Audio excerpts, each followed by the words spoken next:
자, 두 번째 시간 저당권 봅니다. 저당권을 저당권 설정 계약을 해야 된다 그랬는데 이 저당권 설정 계약은 꼭 금전 채권에 한하지는 않습니다. 여기 잠깐 여기 대출 계약을 했으니까 금전 채권과 관련된 거죠? 여기 보세요. 지금 제가 3억을 대출 받는다라고 사례를 들었으니까 3억을 대출 받은 건 금전 채권이잖아요. 그래서 금전 채권을 사례로 들었지만 꼭 저당권 설정은 금전 채권에 한하지는 않는다라고 하는 겁니다. 그래서 저당권 설정은 일반적으로 금전 채권이 대부분이지만 금전 채권이 아닐 수도 있다. 금전 채권에 한하지 않는다. 요걸 일단 전제를 하겠습니다. 그래서 꼭 금전 채권이어야 한다 그러면 틀립니다. 저당권 설정 계약은 금전 채권에 한하지 않아요. 그래서 대출 계약에 꼭 대출만 해야 되는 것이 아니다. 그래서 등기 청구권을 갖다가 등기 청구권을 담보하기 위해서 저당권 설정하는 경우도 있어요. 그래서 장래 채권을 담보하기 위한 경우도 있고 그렇기 때문에 꼭 금전 채권에 한하지 않는다라고 하는 걸 말씀을 드립니다. 자, 그 다음에 그래서 저당권이 미치는 범위는 저당권 설정 등기 전후를 불문하고 부합물과 종물, 종된 권리까지 미치지만 과실에는 미치지 않는다. 이 과실은 열매입니다. 과실에는 미치지 않는다. 이 과실이라고 하는 말은 천연과실, 법정과실, 사용이익 세 가지가 있는데 거기에는 원칙적으로 미치지 않는다. 이런 뜻입니다.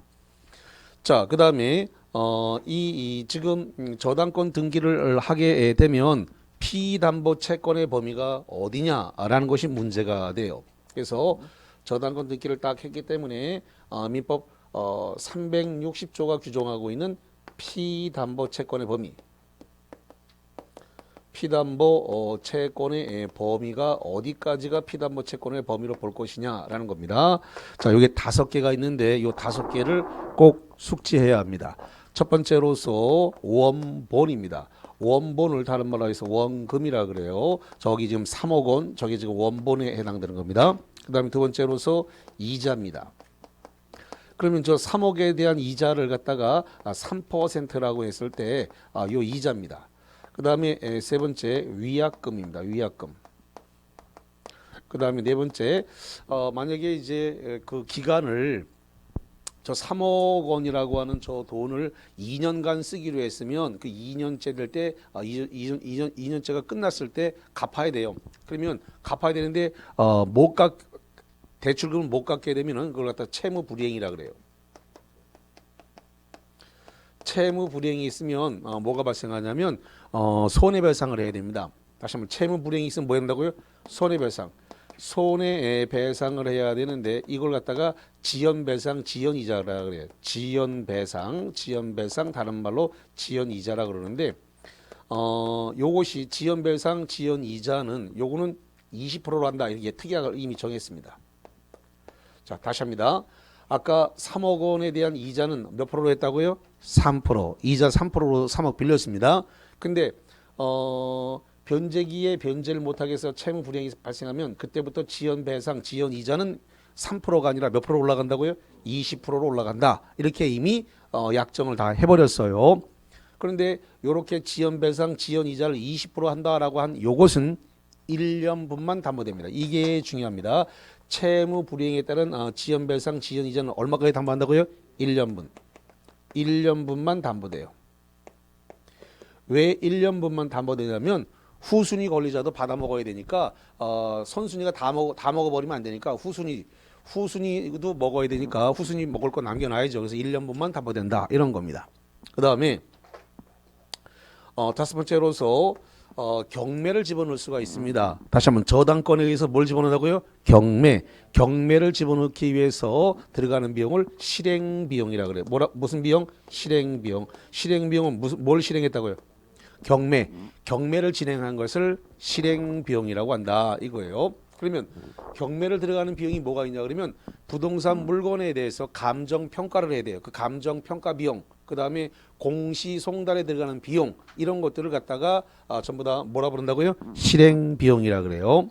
그래서 그런 것들 다 피담보 채권에 의해서 담보가 됩니다. 그래서 피담보 채권의 범위는 이렇게 5개로 되어 있다라는 건데 이걸 꼭 외워줘야 합니다.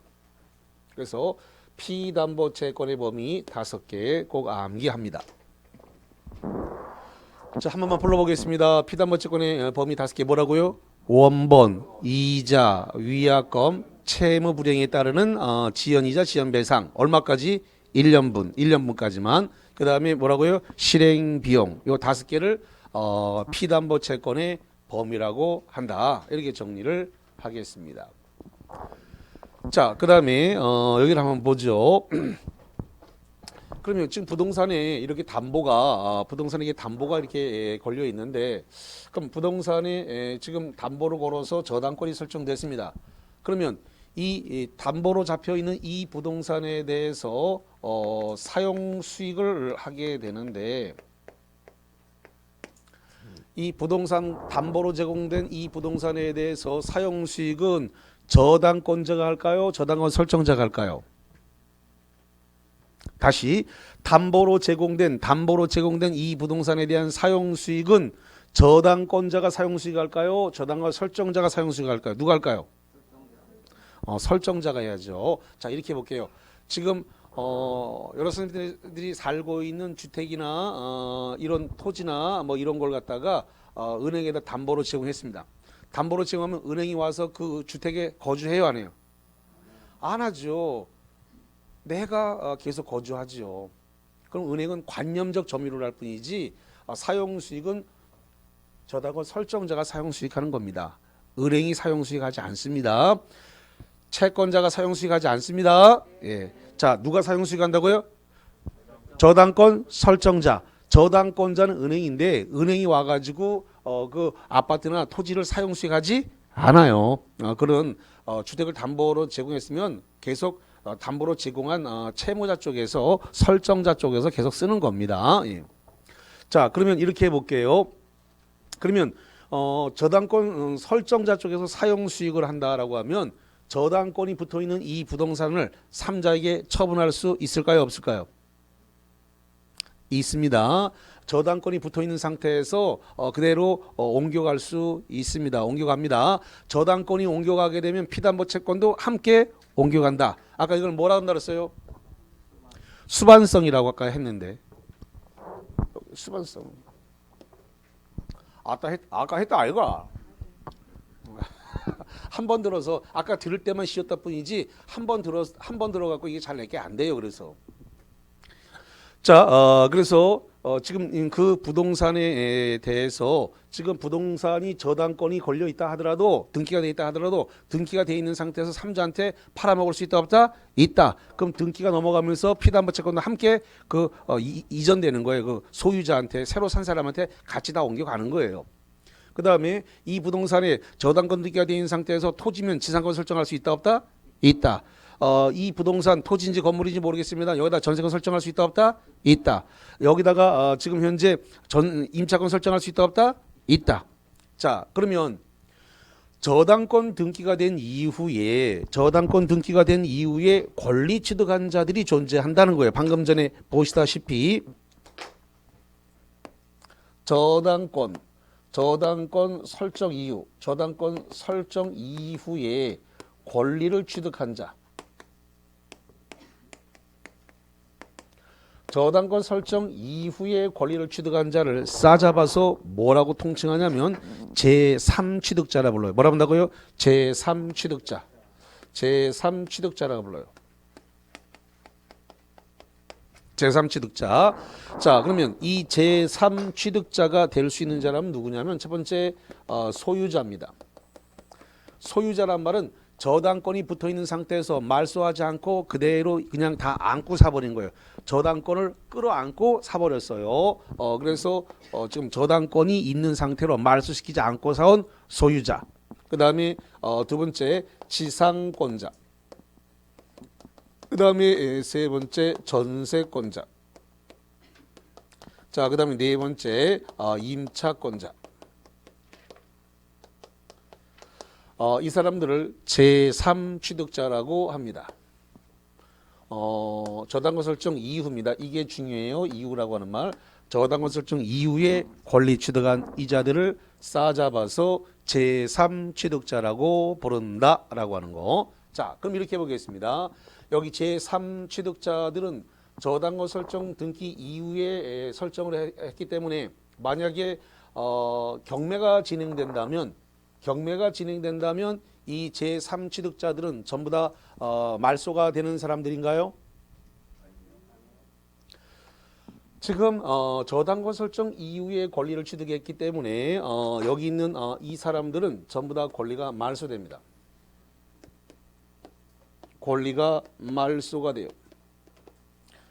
그러면 권리가 말소가 되니까 경락인은 아주 깨끗한 등기부를 받아가게 됩니다. 이거 싹 다 지워버리기 때문에 경락인은 어떤 등기를 받아간다고요? 깨끗한 등기부, 아무것도 없는 아주 깨끗한 등기부를 받아갑니다. 경락인을 우리가 뭐라 부르냐면 매수인이라 그래요. 다시 한번 경락인을 뭐라 부른다고요? 매수인, 돈 주고 정당하게 돈 주고 샀다. 예전에는 경락인이라고 불렀는데 민사집행법이 용어를 이제 바꿔서 부르기로 했습니다. 그래서 경락인이라 부르지 말고 매수인이라고 부르자 이렇게 용어를 바꿨습니다. 그래서 제가 그냥 매수인 못 알아들으니까 이제 제가 경락인하고 매수인 이렇게 같이 얘기합니다. 그래서 경락인을 뭐라고 칭한다고요? 매수인이라고 이렇게 칭합니다. 자, 그럼 이제 다시 그러면 만약에 경매가 정말로 진행된다면 이 사람들의 권리는 저당권 설정 이후니까 이 사람들을 싸잡아서 후순위라 그래요. 뭐라고요? 후순위 말소라 그래요. 다시 한번 후순위 뭐라고요? 말소. 그럼 저당권 뒤에 있는 건 다 죽어요. 말소. 죽는다. 말소예요. 다. 그래서 권리가 소멸돼요. 그러면 지금 문제가 되는 부분은 변제기가 도래했는데 변제를 못했기 때문에 저기 채무자가 채무자가 지금 변제기 도래를 했음에도 불구하고 변제를 못했어요. 채무자가 변제를 못했다는 겁니다. 채무자가 지금 누구예요? 잠깐만, 저기서 지금 채무자라고 된 건 갑이고 저당권 설정자일 수도 있지만 물론 아닐 수도 있고, 일단 채무자가 3억 빌려간 것을 2년 뒤에 2년 계약했는지 3년 계약했는지 모르겠는데 2년 계약했다 치고 2년 뒤에 변제를 해야 되는데 변제를 못했다는 겁니다. 자, 변제를 못하게 되니까 그러면 경매가 진행이 됩니다. 자, 경매가 진행이 되면은 그러면 뒤에 후순위들은 전부 다 제3 취득자들은 전부 다 뭐가 된다고? 권리가 말소가 돼요. 그러면 권리를 안 말소시키려 그러면 이 경매를 막으면 되지요. 경매를 막는 방법은 변제를 하면 되는 겁니다. 경매를 막는 방법은 뭐 한다고요? 변제. 그래서 피담보 채권을 변제해버리면 돼요. 그래서 경매가 진행되는 것은 변제를 통해서 막을 수가 있습니다. 그래서 경매가 더 이상 진행되지 않도록 대위 변제할 수 있습니다. 뭐 한다고요? 대위 변제. 대위 변제는 이 사람들이 대신 변제해 준다는 겁니다. 피담보 채권을 대신 변제해 주게 되면, 잠깐만, 오늘이 경매가 진행되는 날이에요. 그러면 오늘 아침에 그냥 돈 바로 입금하면 바로 경매는 스톱됩니다. 그러니까 경매가 지금 실컷해서 경매 기일이 잡혔다 하더라도 겁먹을 필요 없어요. 바로 돈만 입금하면 바로 경매는 중단돼 버려요. 그래서 오늘 법정에서 10시에 경매가 진행될 건데 오늘 9시에 돈 넣으면 바로 그냥 스톱돼 버려요. 그러니까 하나도 겁먹을 필요 없어요. 대위 변제하면 돼요. 대위 변제를 하면 아까 뭐라 그랬냐면 대위 변제하게 되면 바로 말소 등기를 하지 않아도 저당권은 소멸해요. 다시 한번 말소 등기 안 해도 뭐 피담보 채권이 소멸하게 되면 말소 등기 하지 않아도 저당권은 뭐 한다고요? 소멸해요. 그렇기 때문에 대위 변제하고 저당권 말소를 청구할 수 있습니다. 저당권 말소해달라라고 말소 청구가 가능하다. 이렇게 정리를 하겠습니다. 자, 그래서 일단 큰 틀에서 관련된 내용들은 이렇게 꼭 봐야 될 내용들은 다 정리를 했습니다. 자, 봅시다. 프린트물을 한번 보도록 하겠습니다. 자, 프린트물과 관련해가 지고 어디를 보시냐면 07번 보겠습니다. 07번. 저당권의 효력은 저당 부동산의 종물에도 미치는데 슬롯이 자릅니다. 종물에 미치나요? 아까 저당권의 효력은 저당권 설정 전후를 불문하고 부합물과 종물에도 미친다라고 했습니다. 미칩니다. 미치는데 판례는 저당 부동산의 종된 권리도 종물에 관하여 판단한다. 자, 여기 봐요. 지금 종물에는 어떻게 포함한다고요? 종된 권리를 포함한다라고 대법원 판례가 되어 있기 때문에 답은 뭐가 됐다? 오, 맞다. 이런 소리입니다. 자, 그 다음에 08번 갑니다. 08번. 저당권의 효력은 저당권 설정 당시 이미 부합된 물건에는 미치나 슬러시. 부합된 물건에 미친다 그랬어요? 예, 오입니다. 맞아요. 그 다음 그 뒤에 저당권 설정 이후 동그라칩니다. 이후에 부합된 것에는 미치지 않는다. OX. 여기 봐, 여기. 저당권 설정 뭐라고 써요? 전후 불문하고 미친다. 그러니까 저당권 설정 등기 이후의 것이라도 뭐 한다고요? 미친단 말이에요. 저당권 설정 등기 이후에 부합된 물건에도 미치는데, 자, 요걸 사례로 보면 이렇습니다.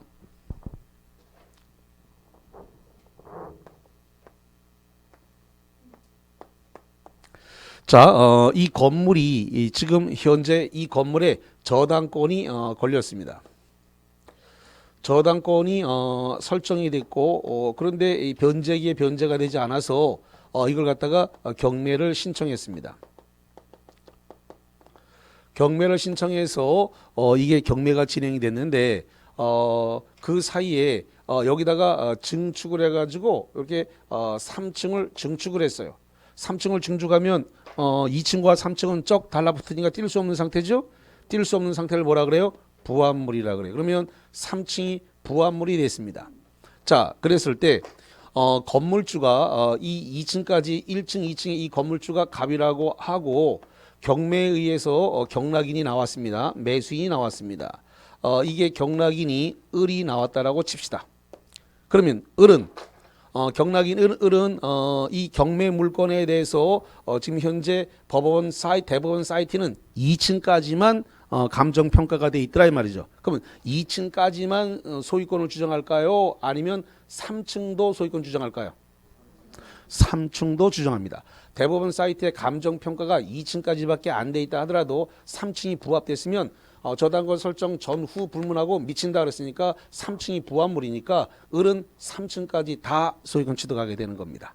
그래서 저당권 설정 후에도 저당권의 효력은 부합물에도 뭐한다? 미친다. 이렇게 되는 거예요. 그래서 거기 저당권 설정 이후에 부합된 것은 미치지 않는다가 아니라 미친다. 그래서 X가 되어진 겁니다.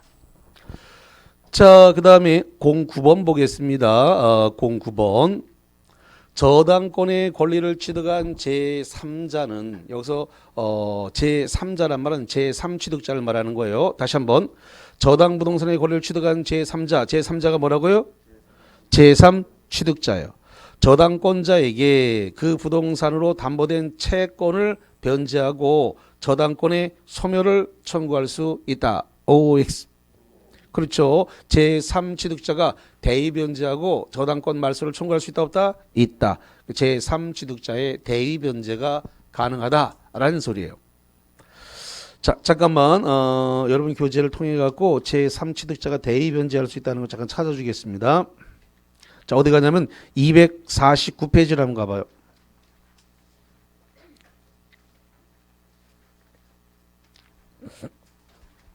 자, 249페이지 두 번째 박스 6번이 제3취득자란 말이 있고 두 번째 박스 밑에 개념 저당 부동산에 대해서 소유권, 지상권, 전세권을 취득한 자를 말한다. 여기 보세요.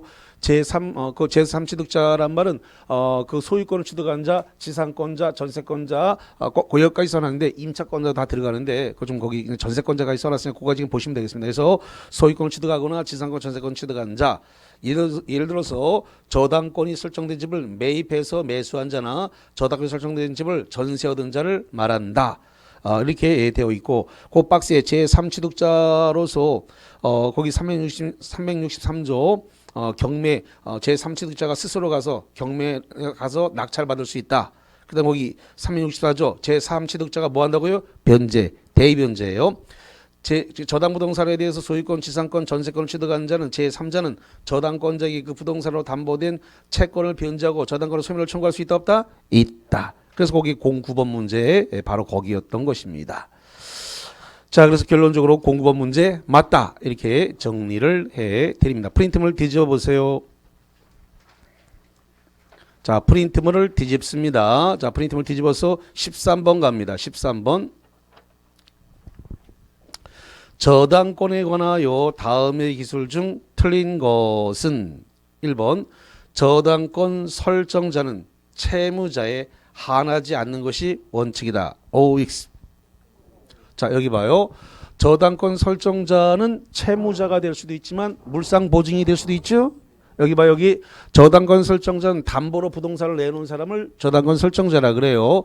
담보 부동산을 제공한 사람을 저당권 설정자라 그러니까 보통 일반적으로 채무자가 돈 빌리니까 채무자 부동산을 내놓는 게 일반적인데 꼭 거기에 한하지 않고 누구도 내놓을 수 있다고요? 물상보증인. 아까 부모 형제라 그랬습니다. 부모 형제가 대신 담보 부동산을 내놨습니다. 눈물의 씨앗이 심어졌다라고 말씀드렸어요. 슬픈 전설의 시작이다.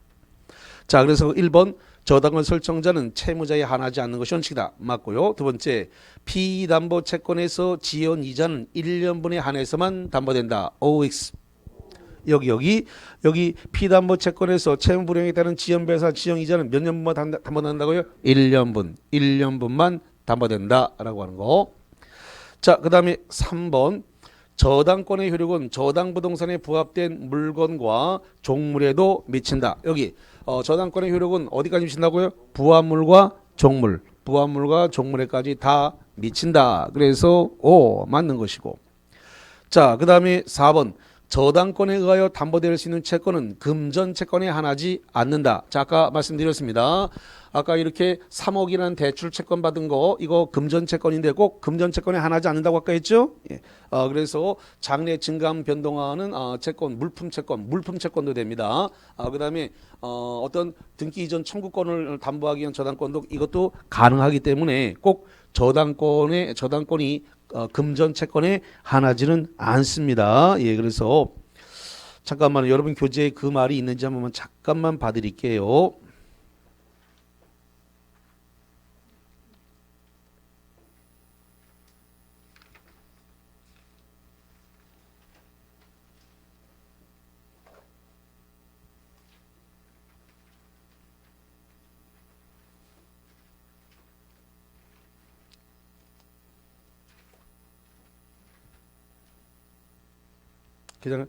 자, 245페이지 하단부 5번에 보니까 245페이지 하단부 5번에 보니까 이제 피담보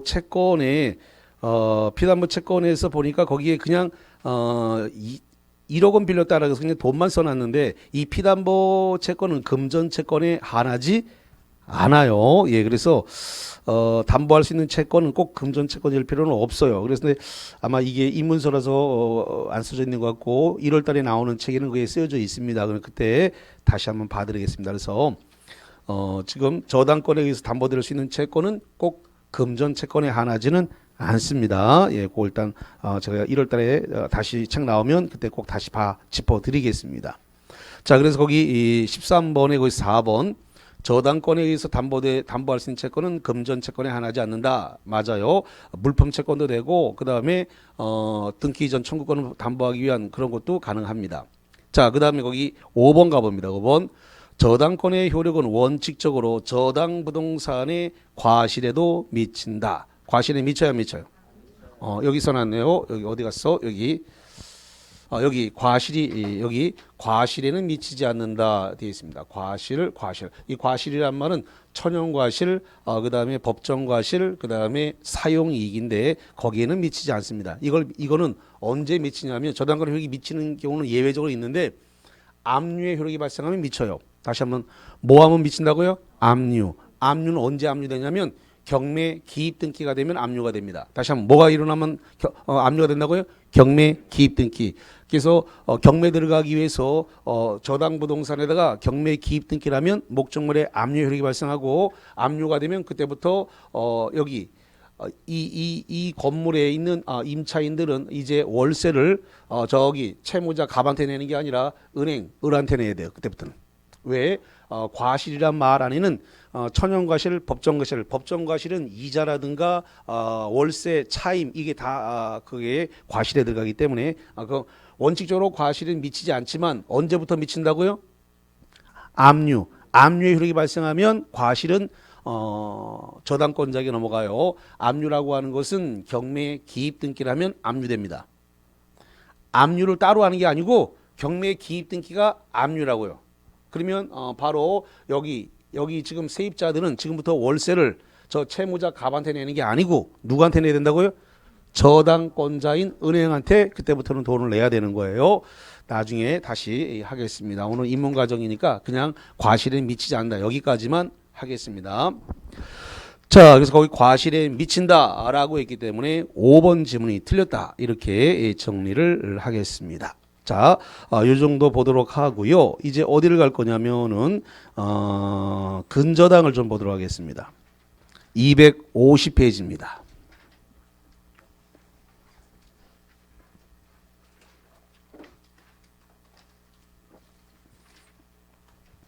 자, 250페이지에 거기 중간 공호에 근저당이라고 하는 게 나왔어요. 거기를 한번 볼게요.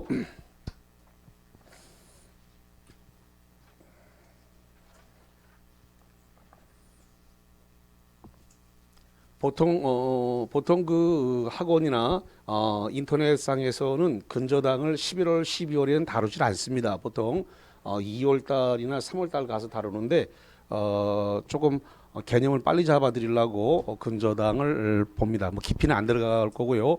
개념 정도 잡아드리는 쪽으로 이렇게 해드리겠습니다.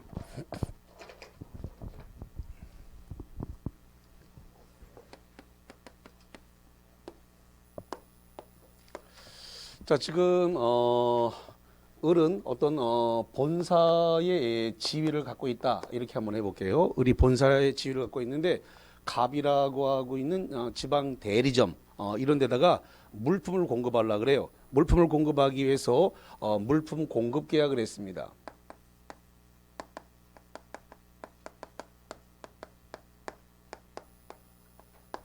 자, 그러면 뭐 본사가 대리점에다가 물품을 공급할 수 있는 종류는 수천 개, 수만 가지가 있겠죠. 예를 들어서 뭐 그 아디다스 본사에서 아디다스 지점에다가 물품을 공급할 수도 있고, 그 다음에 SK 오일이라든가 GS 칼텍스 이런 데서 주유소에다가 기름을 갖다가 이렇게 물품 공급 계약을 할 수도 있습니다. 또는 뭐 철강 포스코에서 철강 대리점하고 이렇게 물품 계약을 해가지고 물품 공급할 수도 있는 거고, 자동차 대리점이 자동차 공급받기 위한 대리점 계약을 체결하고 물품을 공급받을 수 있습니다. 그래서 물품 공급 계약에 따라서 얼마큼 얼마 한도까지 물품을 공급받을 거냐라고 하는 채권 최고액을 정하게 됩니다. 뭘 정한다고요? 채권 최고액.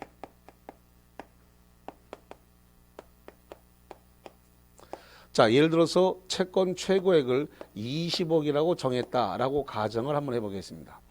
그러면 물품을 갖다가 20억까지 공급을 할 거기 때문에 본사 쪽이 채권자가 됩니다.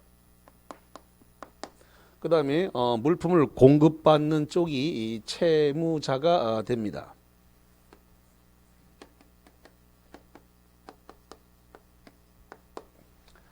그랬을 때 일단은 시험 문제가 물어보는 게 이 채권 최고액의 의미가 뭐냐, 이걸 가장 많이 물어봐요. 채권 최고액. 이 채권 최고액은 채무자가 책임을 져야 될 채무의 한도액이 아니고, 다시입니다. 채권 최고액은 채무자가 책임져야 될 채권 그 최고액이 아니고, 책임져야 될 책임의 범위가 아니고, 채무자가 일단 담보로 부동산을 제공했다라고 가정할까요? 담보로 부동산을 제공했다면 이 담보 부동산에 대해서 우선 변제받을 수 있는 한도액을 채권 최고액이라 한다. 다시 한번, 채권 최고액의 범위는 담보된 부동산으로부터 우선 변제받을 수 있는 한도액, 우선 변제받을 수 있는 한도액을 뭐라고 한다고요? 채권 최고액이라고 하지, 채무자가 책임져야 할 한도액을 의미하는 것은 아니다. 이게 우리 기출문제에 여러 차례 기출문제로 출제가 됐습니다. 그래서 채권 최고액이 뭐냐라고 하는 시험 문제에 자주 올라왔다는 거에서 책임의 한도액이 아니라 우선 변제를 받을 수 있는 한도액이다. 담보부동산으로부터 우선 변제받을 수 있는 한도액이다. 이렇게 정리를 하겠습니다. 자, 그러면 물품 공급 계약에 따라서 채권 최고액이 정해졌고 부동산을 담보로 제공이 됐으면 여기에다가 이제 근저당 등기를 하게 됩니다. 근저당 등기가 이루어지게 돼요. 그래서 이 부동산에 근저당 등기를 했습니다. 그러면 본사에 해당되는 채권자를 이걸 갖다가 근저당권자 이렇게 얘기를 해요. 근저당권자다. 그래서 채권자와 근저당권자는 동일인입니다. 자, 그 다음에 담보로 부동산을 제공한 사람을 이걸 갖다가 근저당 설정자라 그래요. 근저당 설정자는 일반적으로 채무자인 게 원칙이지만 채무자가 아닐 수도 있다. 그래서 물상 보증인이 담보로 내놓을 수도 있습니다. 물상 보증인은 부모 형제가 될 수 있습니다. 그래서 물상 보증인이 근저당 설정자로서 담보로 제공을 할 수도 있다라고 하는 거. 자, 그러면 반드시 등기해야 될 것이 뭐가 있느냐라고 했을 때 근저당에서 반드시 등기해야 되는 것은 이 채권 최고액이 반드시 등기돼야 됩니다. 채권 최고액. 그 다음에 채무자가 누구냐라고 하는 거. 이거 반드시 등기해야 됩니다. 다시 한번 반드시 등기해야 될 게 뭐가 있다고요? 채권 최고액. 채권 최고액 얼마까지 우선 변제 받아갈 수 있느냐. 그 다음에 채무자가 누구냐. 이걸 반드시 등기를 해야 된다라는 겁니다. 자, 지금 우리가 보고 있는 근저당은 돈을 지금 현재 빌린 거예요? 안 빌린 거예요?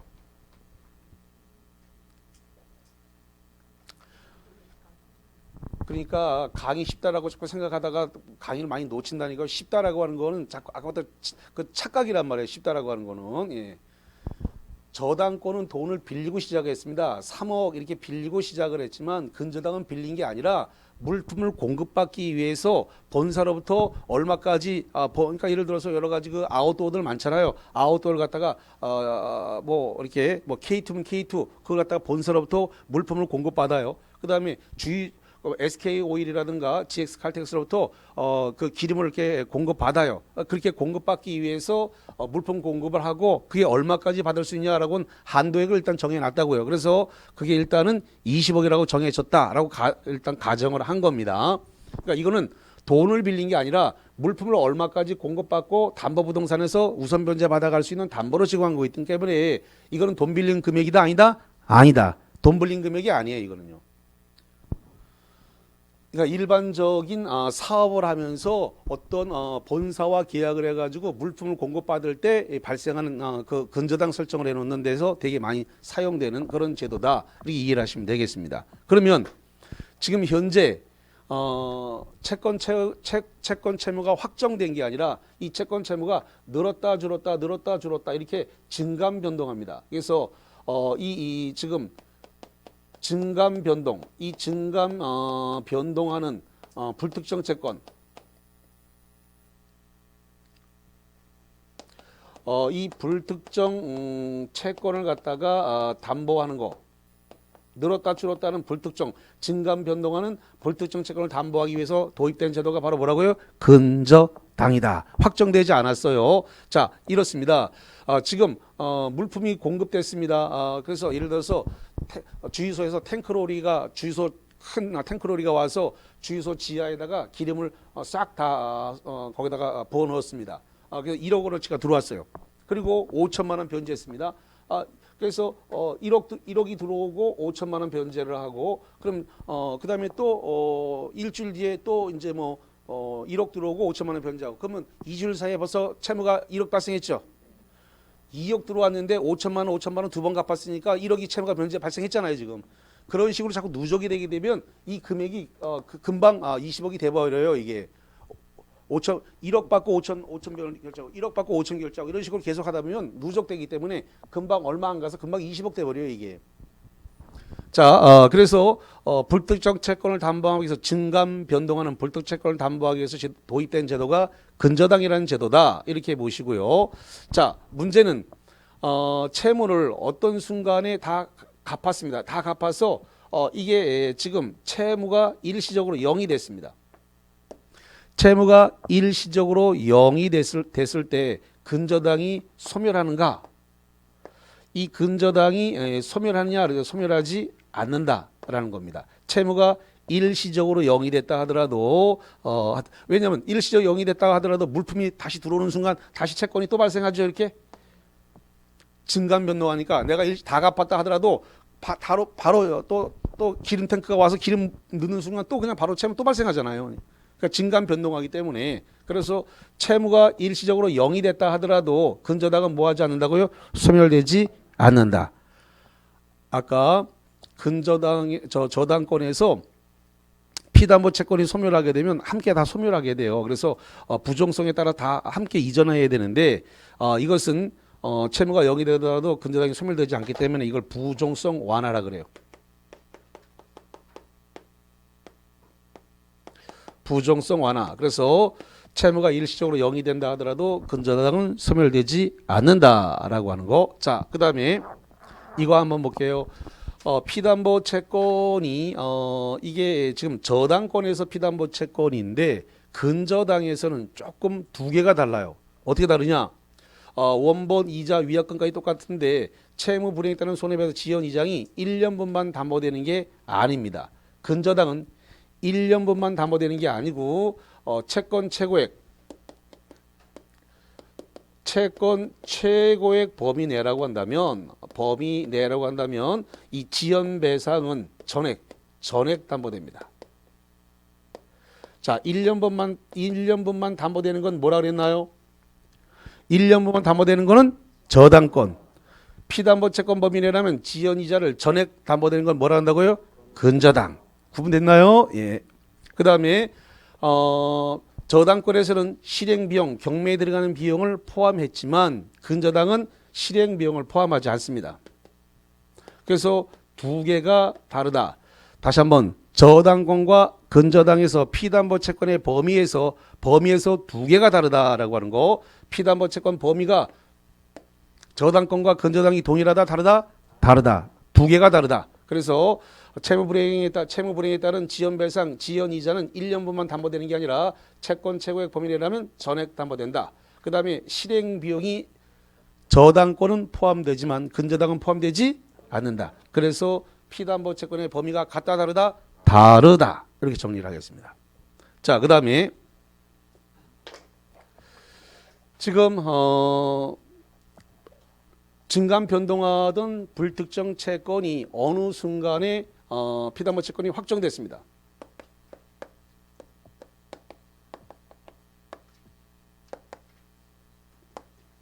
자, 피담보 채권이 확정이 됐어요. 피담보 채권이 확정되면 확정과 동시에 이제 뭐가 되냐면 보통 저당권, 일반 저당권으로 전환이 됩니다. 일반 저당권으로 전환이 이루어져요. 그러면 확정하기 전까지는 근저당입니다. 다시 이야기합니다. 확정하기 전까지는 뭐가 되고 근저당. 피담보 채권이 확정되면 지금부터는 확정과 동시에 근저당이 아니라 뭐로 바뀐다? 저당권, 일반 저당권, 보통 저당권으로 전환되어진다. 이렇게 정리를 하겠습니다. 자, 요거는 같습니다. 제3취득자의 범위는 요것은 저당권이나 근저당권이나 동일하게 적용이 되어집니다. 자, 이 정도 보여주신 상태에서 프린트물을 좀 볼게요. 자, 프린트물과 관련해서 10번부터 보겠습니다. 프린트물 10번.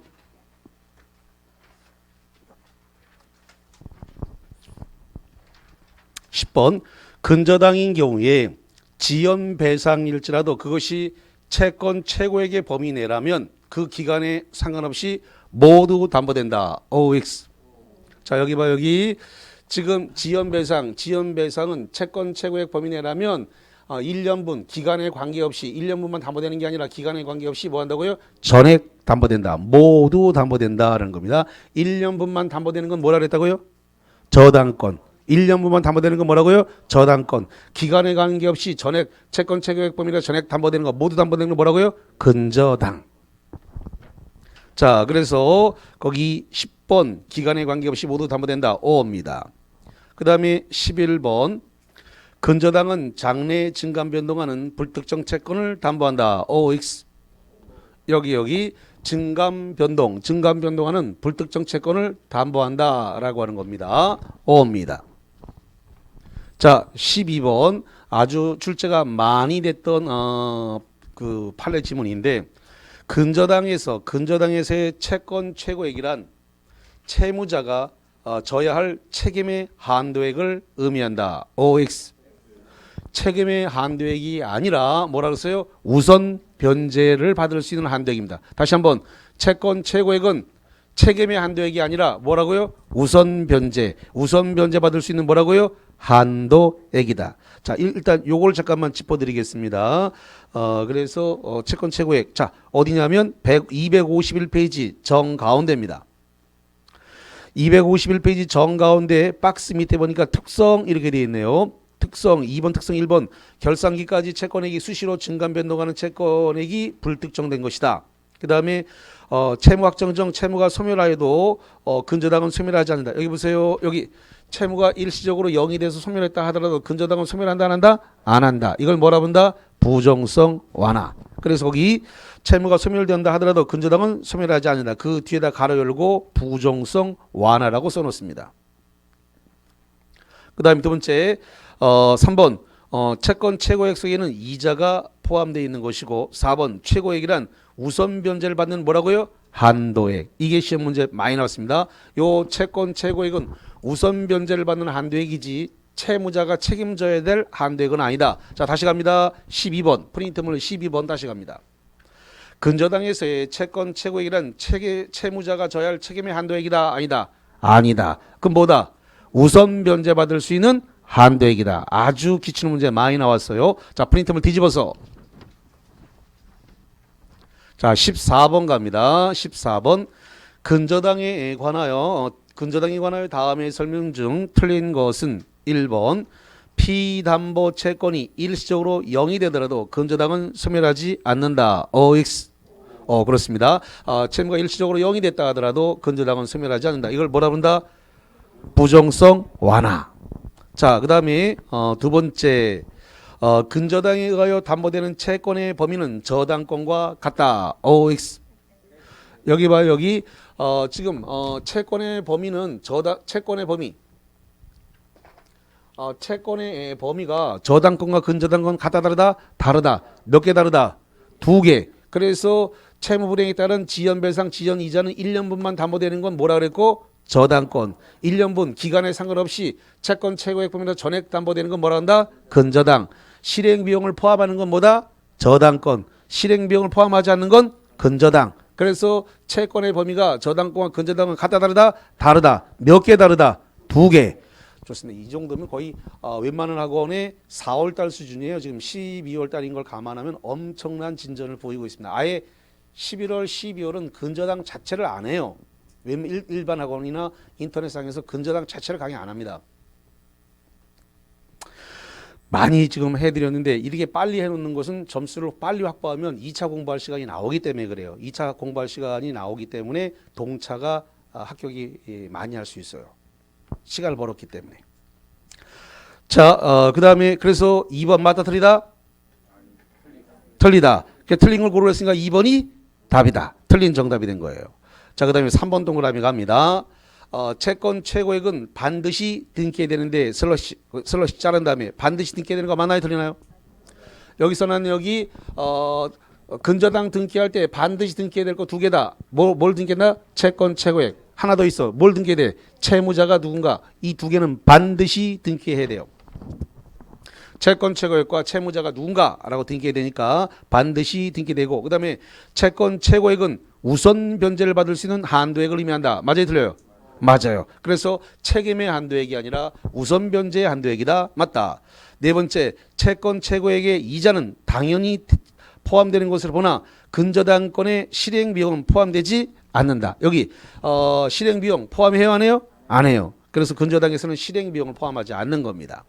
자, 그 다음에 5번 피담보 채권이 확정되면 근저당권은 일반 저당권으로 전환된다. 맞아요? 틀려요? 여기 봐. 여기 피담보 채권이 확정되면 뭐로 바뀐다? 일반 저당권. 이제 근저당에서 뭘로 바뀌었다? 저당권. 일반 저당권. 그러니까 확정 전까지는 뭐였고? 근저당. 확정 전까지는 근저당이었고 확정과 동시에 이제 뭐로 바뀌었다? 저당권으로 바뀌었다라는 소리예요. 자, 여기까지 하겠습니다. 쉬었다가 와서 계약법, 채권법, 계약법 들어가겠습니다.